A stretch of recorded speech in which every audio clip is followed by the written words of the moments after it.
आज की रिपोर्ट में हम जानने वाले हैं कि नेपाल इंडिया के लिए कैसे प्रॉब्लम क्रिएट कर सकता है। नेपाल एक ऐसा कंट्री है जिसकी वजह से दो कंट्री आपस में लड़ सकती है, एक है चाइना और दूसरा है इंडिया। नेपाल एक ऐसा देश है जो इन दोनों कंट्रियों को रोक के रखा हुआ है और अगर नेपाल चाइना का साथ दे देता है तो यहाँ पे इंडिया के लिए काफी प्रॉब्लम्स क्रिएट हो सकते हैं। बट उसके बाद भी इंडिया नेपाल के खिलाफ बातें करता है। अगर नेपाल FATF की ग्रे लिस्ट में चला जाता है तो नेपाल का साथ कौन देगा, चाइना साथ देगा या इंडिया साथ देगा? रिपोर्ट देखते हैं फिर आपके साथ। लेकिन क्या आप इमेजिन कर सकते हैं कि हमारा पड़ोसी देश नेपाल भी जल्दी इस लिस्ट का पार्ट हो सकता है? जी हाँ दोस्तों, आपने सही सुना।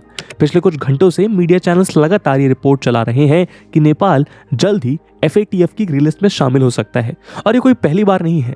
2008 से 2014 तक एक बार पहले भी नेपाल FATF की ग्रे लिस्ट में लिस्ट किया जा चुका है, लेकिन उसके बाद नेपाल ने अपने लॉज और लॉ एनफोर्समेंट पर काम किया और टेरर फाइनेंसिंग और मनी लॉन्ड्रिंग के खिलाफ अपने देश में सख्त कानून लागू किए। कहा जाता है कि इंडिया ने नेपाल की इन लॉज के फॉर्मुलेशन और इम्प्लीमेंटेशन में बहुत हेल्प की। इसी कारण वो 2014 में इस लिस्ट से बाहर आ सका। लेकिन पिछले कुछ सालों में नेपाली पॉलिटिक्स में बढ़ती इंस्टेबिलिटी के बाद आज एक बार फिर नेपाल उसी डायरेक्शन में वापस जा रहा है। तो दोस्तों, सवाल यहाँ ये उठता है कि आखिरकार नेपाल का टेररिज्म से क्या लेना देना है? आखिर FATF की हिट लिस्ट में आने की उसकी कहानी क्या है? क्या इंडिया को इससे कोई बड़ा खतरा है? साथ ही 26 दिसंबर को जब से नेपाल में एक सडन शॉक की तरह एक अनएक्सपेक्टेड सरकार बनी, तब से खासतौर पर नेपाल की चाइना के साथ एक रिन्यूड एंगेजमेंट देखी जा रही है। तो क्या नेपाल के FATF की ग्रे लिस्ट में शामिल होने का इससे कोई लेना देना है? क्या इस लिस्ट में आने से नेपाल USA और इंडिया से दूर और चाइना के और करीब जा सकता है? और यदि ऐसा नहीं तो आखिर चाइना नेपाल की नई गवर्नमेंट के आने से इतना उत्साहित क्यों है? क्या वो बाकी दुनिया की तरह इस हिमालयन स्टेट में भी अपनी रेल्स और रोड्स के थ्रू डीप इनरोड्स कार्व करना चाहता है? और यदि हाँ, तो क्या नेपाल भी पाकिस्तान और श्रीलंका की तरह ही उसके लोन्स के जंजाल में फंस जाएगा? दोस्तों, कहानी कॉम्प्लेक्स है, लेकिन हमारा मकसद आज इसी कॉम्प्लेक्स कहानी को डिकोड करना है। आज के इस वीडियो में हम आपके लिए नेपाल से जुड़े इन सभी सवालों को एक एक करके डिकोड करेंगे। दोस्तों, नेपाल और FATF की सुर्खियों का ये लेटेस्ट सिलसिला लास्ट मंथ तब शुरू हुआ जब FATF के एशिया पैसिफिक रीजन यानी APR की एक डेलीगेशन नेपाल के म्यूचुअल एलिवेशन प्रोसेस के लिए 2 वीक के लिए नेपाल पहुंची। इस डेलीगेशन की विजिट का पर्पस ये चेक करना था कि नेपाल टेररिज्म के फाइनेंसेस के खिलाफ लड़ाई में अपने द्वारा सेट किए गए स्टैंडर्ड्स पर कितना अमल कर रहा है। ये जांच पड़ताल 16 दिसंबर को पूरी हुई और उसके बाद टीम ने ये कहा कि वो अपनी रिपोर्ट में नेपाल की 16 दिसंबर तक की सिचुएशन को इवैल्यूएट करेंगे। फरवरी में इस जांच पड़ताल के बेस पर नेपाल एक प्रिलिमिनरी रिपोर्ट तैयार करेगा, जबकि एक फेस टू फेस इंटरेक्शन के बाद अप्रैल में इसकी फाइनल रिपोर्ट तैयार की जाएगी। नेपाल के FATF की ग्रे लिस्ट में आने के चांसेस बहुत हाई हो जाते हैं क्योंकि मनी लॉन्ड्रिंग और टेरर फाइनेंसिंग से रिलेटेड लेजिस्लेशंस और उनके इन्फोर्समेंट में काफी डेफिशिएंसी पाई गई है। नेपाली एक्सपर्ट्स काठमांडू पोस्ट में लिखते हुए कहते हैं कि नेपाल में ऐसे 15 वीक लॉज हैं जिनको FATF के स्टैंडर्ड्स के मुताबिक अमेंड करने की जरूरत है।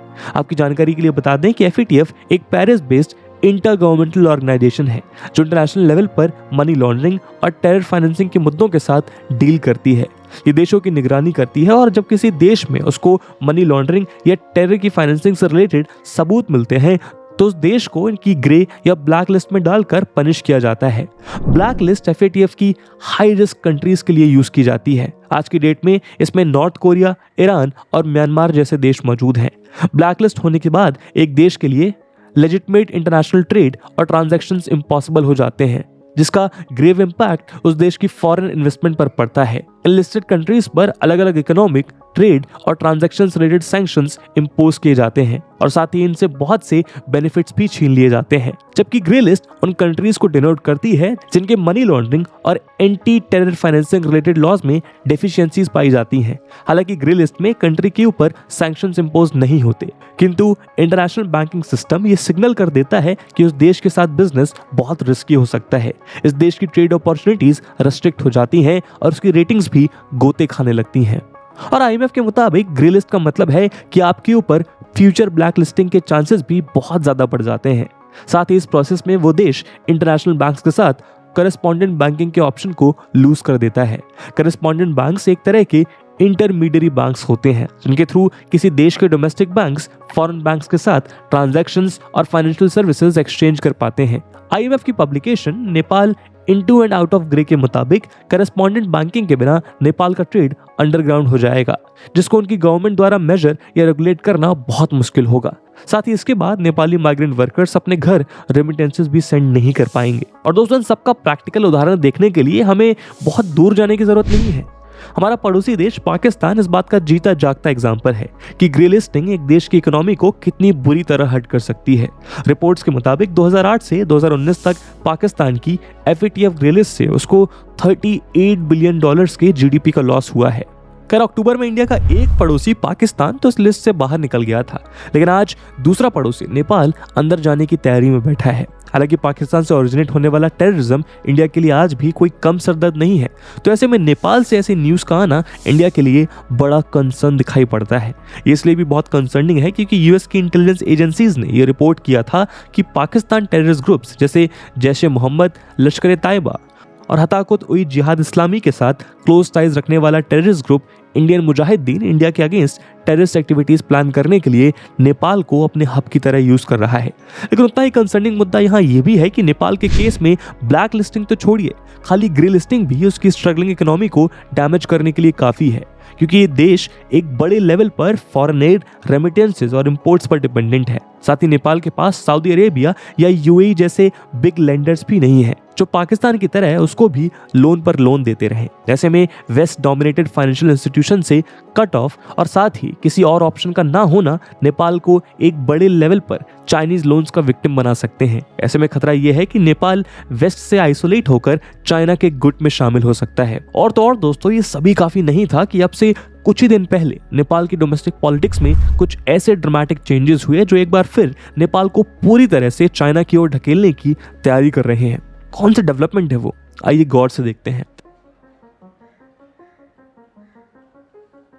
तो दोस्तों, जैसा कि हम जानते हैं 20 नवंबर को नेपाल में नेशनल और प्रोविंशियल इलेक्शंस हुए। हालांकि इन इलेक्शंस में शेर बहादुर देउबा की नेशनल कांग्रेस 89 सीट्स गेन कर सिंगल लार्जेस्ट पार्टी के रूप में इमर्ज हुई, लेकिन 138 की मेजॉरिटी मार्क को क्रॉस नहीं कर पाई। तो सरकार बनाने के लिए उसको कोएलिशन की जरूरत थी।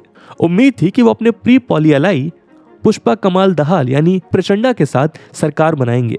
संडे आफ्टरनून तक देउबा का प्राइम मिनिस्टर बनना पूरी तरह से कंफर्म था, किंतु जब वहां गवर्नमेंट फॉर्म हुई तो वो इतनी अनएक्सपेक्टेड थी जिसकी कल्पना भी शायद किसी ने नहीं की थी। इसमें communist party of Nepal Maoist centre यानी CPN-MC के चेयरमैन पुष्पा कमाल दहाल यानी प्रचंडा और communist party of Nepal unified Marxist Leninist CPN-UML के लीडर KP शर्मा ओली ने एक कोलिशन गवर्नमेंट फॉर्म की। प्रचंडा ओली की पार्टी के सपोर्ट से तीसरी बार नेपाल के PM बने। ये 2.5 साल के रोटेशनल बेसिस पर PM बने हैं, यानी PM की कुर्सी फर्स्ट हाफ में प्रचंडा और लेटर हाफ में KP ओली संभालेंगे। अक्सर देखा गया है कि हाफ टर्म का ये फ्रेमवर्क बहुत बुरी तरह फेल होता है और ये देश में पॉलिटिकल इंस्टेबिलिटी को जन्म देता है। यहाँ सबसे शॉकिंग बात यह है कि ये दो हार्डकोर राइवल्स अब से कुछ ही दिन पहले तक एक दूसरे के अगेंस्ट लड़ रहे थे और आज इस अनलाइकली अलायंस को फॉर्म कर सरकार चला रहे हैं। एक्सपर्ट्स के मुताबिक प्रचंडा ने यह फ्रेमवर्क शेर बहादुर देउबा के साथ भी ट्राई किया था, किंतु पहले कौन जाएगा इस पर क्लैश के चलते वो उसको वर्कआउट नहीं कर पाए। यानी इलेक्शन से पहले जिस नेपाली कांग्रेस के साथ उनकी स्ट्रॉन्ग अलायंस थी उसको तोड़कर प्रचंडा अपने ऑपोजिशन KP ओली के साथ हाथ मिला बैठे हैं। और तो और देउबा और प्रचंडा की अलायंस भी अनलाइकली थी क्योंकि वो दोनों भी आइडियोलॉजिकल ओपोनेंट्स हैं।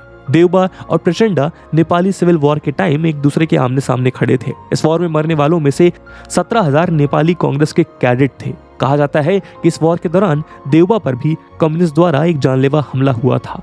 खैर, इस सब उथल पुथल से हम आपका ध्यान इस बात की ओर लेकर जाना चाहेंगे कि नेपाल की टॉप लीडरशिप पर आज 2 कम्युनिस्ट चाइना फ्रेंडली लीडर्स बैठे हैं। जाहिर सी बात है कि इंडिया के लिए बहुत अच्छी डेवलपमेंट नहीं है। हालांकि प्रचंडा के PM बनने के बाद प्राइम मिनिस्टर मोदी ने उनको सबसे पहले कांग्रेचुलेट किया, लेकिन चाइना की ओर से इस खुशी में मल्टीपल डेलिब्रेट सिग्नल्स आने में जरा भी देरी नहीं हुई। पर सवाल ये उठता है कि आखिर चाइना की इस एक्साइटमेंट के पीछे कारण क्या है। उसको हम गहराई से डिकोड करेंगे। दोस्तों, समझने के लिए हमें आपको प्रचंड के बैकग्राउंड से रूबरू कराना होगा। प्रचंड का जन्म दिसंबर 11, 1954 को नेपाल के पोखरा के पास कास्की डिस्ट्रिक्ट में हुआ।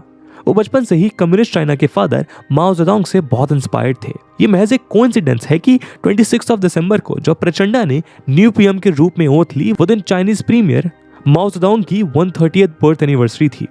खैर, शुरुआत में वो नेपाल की बाकी कम्युनिस्ट पार्टीज की वर्किंग में सहमत नहीं थे, इसलिए 1994 में उन्होंने अपनी एक नई पार्टी बनाई। नाम था communist party of Nepal Maoist यानी CPNM।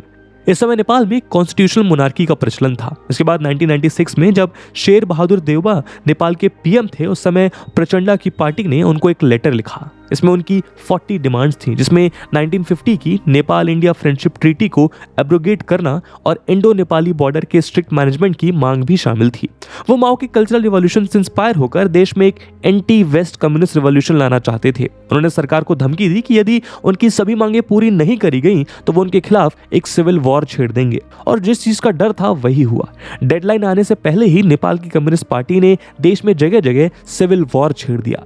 1996 से 2006 तक नेपाल में चले डिकेड लॉन्ग सिविल वॉर में उन्होंने इस माओइस्ट रिबेलियन को लीड किया। उन्होंने नेपाल की मोनार्की के अगेंस्ट चल रहे इस कम्युनिस्ट रिबेलियन को ब्लड इंसर्जेंसी का रूप दिया। यहीं से उनका नाम प्रचंड पड़ा। इस 10 साल लंबी माओइस्ट इंसर्जेंसी के दौरान वो पूरा टाइम अंडरग्राउंड रहे और उन्होंने लगभग 8 साल जैसा लंबा समय इंडिया में छिपकर गुजारा। हालांकि इस इंसर्जेंसी को हर बार सक्सेस नहीं मिली, किंतु नवंबर 2006 में एक कॉम्प्रिहेंसिव पीस एग्रीमेंट साइन के तहत फाइनली नेपाल की 237 ईयर ओल्ड मोनार्की एबॉलिश कर दी गई। इसके बाद से ही प्रचंड ने नेपाल की मेनस्ट्रीम पॉलिटिक्स में कदम रखा। ये पहले 2008-9 में और फिर 2016-17 में नेपाल के PM बने। तो आप इस ब्रीफ बैकग्राउंड से ये समझ सकते हैं कि किस तरह प्रचंड शुरुआत से ही चाइना के साथ आइडियोलॉजिकल लिंकेजेस शेयर करते आए हैं। आइए अब उनकी लिंकेजेस को नेपाल और चाइना के रिसेंट प्रोजेक्ट्स के थ्रू समझने की कोशिश करते हैं।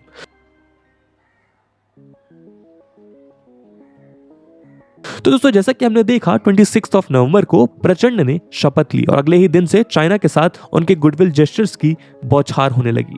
27 दिसंबर को ही चाइना के एक्टिंग एम्बेसडर प्रचंड को कॉन्ग्रेचुलेट करने के लिए उनसे पर्सनली मिले। उसी दिन उन्होंने उनको यह भी कन्वे किया कि चाइना ने नेपाल के साथ अपने 2 border check points Rasuwa Kerung और हिल्सा परांग 2 से होने वाले बिजनेसेस और गुड्स की सप्लाई के सस्पेंशन को खत्म कर दिया है। आपको बता दें कि ये चेक पॉइंट्स पिछले 35 महीनों से कोविड-19 पैंडेमिक के कारण लॉक थे, यानी नेपाल और चाइना के बीच जो ट्रेड रूट्स पिछले 3 सालों से बंद थे वो अब प्रचंड के आते ही क्लियर कर दिए गए हैं। इतना ही नहीं, पावर में आते ही PM प्रचंड ने पोखरा में नेपाल का 3rd इंटरनेशनल एयरपोर्ट भी इनॉग्रेट किया, जिसको चाइनीज असिस्टेंस के थ्रू बिल्ड किया गया है। आपको बता दें कि प्रचंड गवर्नमेंट ने मार्च 2016 में चाइना के साथ इस नए एयरपोर्ट के कंस्ट्रक्शन के लिए $215.96 मिलियन का सॉफ्ट लोन एग्रीमेंट साइन किया था। और तो और नेपाल में हुए पोल्स के बाद अपने फर्स्ट ऑफिशियल रिएक्शन में ही चाइना ने यह ऐलान कर दिया कि वो नेपाल की नई गवर्नमेंट के साथ अपने BRI प्रोजेक्ट्स को आगे बढ़ाने का विजन रखते हैं। असल में प्रीवियस देउबा गवर्नमेंट चाइना के एम्बिशियस BRI के लिए खतरा बन रही थी, क्योंकि शेर बहादुर देउबा कहते थे कि नेपाल चाइना के साथ लोन्स के बजाय ग्रांट्स के थ्रू प्रोजेक्ट्स रिफर करेगा। और तो और उनकी लीडरशिप के अंडर नेपाली पार्लियामेंट ने फरवरी 2022 में चाइनीज ऑब्जेक्शंस को इग्नोर करते हुए $500 मिलियन का मिलेनियम चैलेंज कॉर्पोरेशन पास किया था। इसके तहत उन्होंने 1200 मेगावाट की कंबाइंड प्रोडक्शन कैपेसिटी और $2.4 बिलियन की टोटल वर्थ के अपने 2 मेगा हाइड्रो इलेक्ट्रिसिटी प्रोजेक्ट्स पर डेवलपमेंट US को सौंपा था। और तो और देउबा गवर्नमेंट इंडिया फ्रेंडली भी परसीव की जाती थी। तो इससे साफ हो जाता है कि देउबा का जाना और इस कुर्सी पर प्रचंडा के आने से चाइना इतना खुश क्यों है। आप जानकर चौंक जाएंगे कि जब तक नेपाल की गवर्नमेंट पार्लियामेंट मेजॉरिटी के द्वारा ऑफिशियली कंफर्म भी नहीं हुई थी, उससे पहले ही 6 चाइनीज एक्सपर्ट्स की एक टीम नेपाल भी आ पहुंची थी।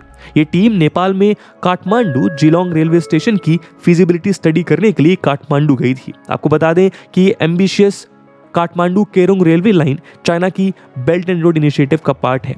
72 किलोमीटर लंबी इस रेलवे लाइन के बनने में 42 मंथ्स का समय लगने वाला है। इस इंस्पेक्शन टीम ने अपनी इस विजिट के दौरान एक क्रॉस बॉर्डर रेलवे लाइन का भी सर्वे किया।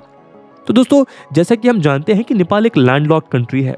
नेपाल की पूरी दुनिया के साथ सी और लैंड कनेक्टिविटी इंडिया के थ्रू ही इंश्योर हो पाती है। इसी कारण नेपाली पब्लिक और पॉलिसी मेकर्स का एक मेजर सेक्शन इस चीज से फ्रस्ट्रेटेड रहता है और इसलिए चाइना उसके लिए एक रेल रोड का ऑल्टरनेटिव ऑप्शन लेकर आया है। यूं तो नेपाल को चाइना से रेल लिंक करने का ये प्लान कोई नया नहीं है। बीरेंद्र शाह और CCP के चेयरमैन माओ जेडोंग ने इस आइडिया को 1973 में पहली बार प्रपोज किया था। खैर, इसके बाद नेपाल के तत्कालीन प्रेसिडेंट केपी ओली ने 2018 में अपनी चाइना विजिट के दौरान इसको फाइनलाइज किया। अप्रैल 2019 में चाइना ने Nepal China trans Himalayan multi dimensional connectivity network को अपने second belt and road forum से लिंक किया। इसके बाद अक्टूबर 2019 में जब Chinese president Xi Jinping Nepal की विजिट के लिए पहुंचे तो दोनों ने इस प्रपोज रेलवे प्रोजेक्ट की फिजिबिलिटी स्टडी करने के लिए एमओयू साइन किया। इस दौरान शी जिनपिंग ने यह ऐलान किया कि ये नेटवर्क नेपाल को एक लैंडलॉक्ड कंट्री से एक लैंड लिंक्ड कंट्री बनाने में ट्रांसफॉर्मेशनल साबित होगा। यदि इसके रूट की बात करें तो ये प्रपोज रेल नेटवर्क तिब्बत के लाहसा शिगात्से रेलवे को नेपाल की 2 मेजर सिटीज पोखरा और लुम्बिनी से कनेक्ट करेगा। दोस्तों, नेपाल और चाइना के नजरिए से देखें तो यह प्रोजेक्ट दोनों को म्यूचुअली फ्रूटफुल दिखाई पड़ता है, लेकिन ये जितना आसान दिखता है उतना आसान है नहीं। इसका सबसे पहला रीजन तो यही है कि रेलवे लाइन को बिछाने के लिए चाइना और नेपाल को रफ और टफ हिमालय से टक्कर लेनी होगी। हालांकि चाइना ने पहले भी ये प्रूव किया है कि वो बेहद कॉम्प्लेक्स लैंडस्केप में रेल रोड्स बिछाने में काबिल है, किंतु ये trans Himalayan rail road Chinese abilities को सही मायने में टेस्ट करने वाले हैं, क्योंकि हिमालयन टेरेन के कारण इस रेल रोड का 98% हिस्सा ब्रिजेस या टनल से होकर गुजरेगा। सेकेंडली, इस रेल रोड की कॉस्ट यहाँ सबसे बड़ा कंसर्न है। कुछ एस्टिमेट्स के मुताबिक इसकी कॉस्ट लगभग $8 बिलियन के आसपास आने वाली है। तो नेपाल, जिसकी एंटायर जीडीपी कुल $30 बिलियन है, उसके लिए इस मैसिव प्रोजेक्ट की पेमेंट एक बड़ा इंफ्रास्ट्रक्चर है। यानी ये प्रोजेक्ट नेपाल के ऊपर एक कांस्टेंट चाइनीज डेट ट्रैप का खतरा लेकर बैठा है। इसके अलावा एक्सपर्ट्स का कहना है कि ये नेपाल को बेनिफिट नहीं करने वाला है। आपको बता दें कि नेपाल चाइना के साथ 1:234 का import to export ratio share करता है। यानी ये ट्रेन्स चाइनीज गुड्स को नेपाली मार्केट्स में भर भर के डंप करेंगी, लेकिन जब बात नेपाल के गुड्स चाइना ले जाने की होगी तो ये खाली वापस लौटेंगी। तो यहाँ कंसर्न ये है कि इस रेल रोड से नेपाल चाइनीज इंपोर्ट से और भी ज्यादा लद जाएगा। एंड लास्टली, हिमालयाज इंडिया के लिए उसके न्यूट्रल डिफेंस फ्रंटियर का काम करते हैं। ऐसे में इस रीजन में चाइना का रेल रोड्स के थ्रू इनकर्शंस इंडिया की सिक्योरिटी के लिए भी एक बड़ा चैलेंज लेकर आने वाले हैं। दोस्तों, इसका मतलब ये बिल्कुल भी नहीं है कि इंडिया इस सब के बीच हाथ पर हाथ धरकर बैठा है। उदाहरण के लिए हाल ही में नेपाल और इंडिया ने कुर्था तक जाने वाली डिसफंक्शनल जनकपुर जयनगर रेलवे को अपग्रेड और एक्सपैंड किया है। अप्रैल 2022 में इंडियन पीएम नरेंद्र मोदी और नेपाली पीएम शेर बहादुर देउबा ने जयनगर से कुर्था तक की क्रॉस बॉर्डर रेलवे सर्विस को एक साथ फ्लैग इनॉग्रेट किया था। ये 35 kilometre long railway service $75 million की इंडियन ग्रांट्स के थ्रू बिल्ड करी जा रही है। इसके अलावा बिजलपुरा से होते हुए बरबीदास जाने वाली रोड को एक्सपैंड करने का काम भी शुरू हो चुका है। ये नेपाल और इंडिया के बीच डिस्कस की गई 5 क्रॉस बॉर्डर लिंक्स में से एक है। लेकिन अब इस सब के बीच नेपाल को इंडिया और चाइना के बीच एक रैशनल कॉस्ट बेनिफिट एनालिसिस करते हुए एक सही कदम उठाने की जरूरत है। इसमें तो कोई दो राय नहीं है कि नेपाल जैसी लैंडलॉक्ड कंट्री को बाहरी दुनिया के साथ अपनी कनेक्टिविटी इंश्योर करने के लिए सभी ऑप्शंस एक्सप्लोर करने चाहिए, किंतु इस बीच वो अपने इन प्रोजेक्ट्स को जितना सस्टेनेबल और हार्मोनियस बना पाएगा वो उसकी लॉन्ग टर्म स्टेबिलिटी के लिए उतना ही बेहतर होगा।